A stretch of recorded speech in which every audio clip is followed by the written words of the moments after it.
Starting சீனில் நம்ம heroine காலேஜோட மொட்டை மாடியில் நின்றுட்டுருக்காங்க. அப்போ அவங்களுக்கு ஏதோ ஒரு சவுண்டு கேட்க அங்கேருந்து அவங்க சூசைட் பண்ண ட்ரை பண்ணுறாங்க. பார்த்தா இதெல்லாம் அவங்க கனவு.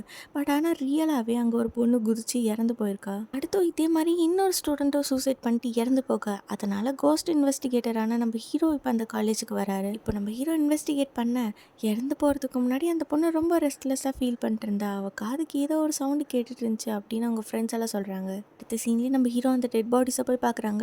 தினமும் அந்த டெட் பாடிஸ் அதோட பொசிஷனை மாற்றிட்டே இருக்குது. இந்த 2 பாடிஸோட உடம்புலையும் ஏதோ ஒரு சிம்பிள் வந்து இருக்குது. இது எதனாலன்னு டாக்டருக்கு கூட தெரியல. மறுபடியும் கேம்பஸ் வந்த ஹீரோ அவரோட எக்யூப்மெண்ட் எல்லாம் வச்சு அங்கே ஏதாவது ஒரு ஃப்ரீக்வன்சி இருக்கான்னு ட்ரை பண்ண காலேஜ் ஸ்டூடெண்ட்ஸ் எல்லாருமே அவரை வச்சு ப்ராங்க் பண்ணுறாங்க. இது எல்லாத்துக்கும் மூல காரணம் நம்ம ஹீரோன்னு தான் தெரிஞ்சு அவங்கள போய் வார்ன் பண்ணுறாரு. நம்ம ஹீரோன் டோர் சாத்தினதுக்கப்புறம் அவங்களோட ரூம்லேருந்து அந்த ஃப்ரீக்வன்சிஸ் நம்ம ஹீரோக்கு கிடைக்க நைட் 12 மணிக்கு இந்த கேஸில் உங்களுக்கு இன்வெஸ்டிகேட் பண்ண நான் ஹெல்ப் பண்ணுறேன் அப்படின்னு நம்ம ஹீரோன்னு சொல்கிறாங்க.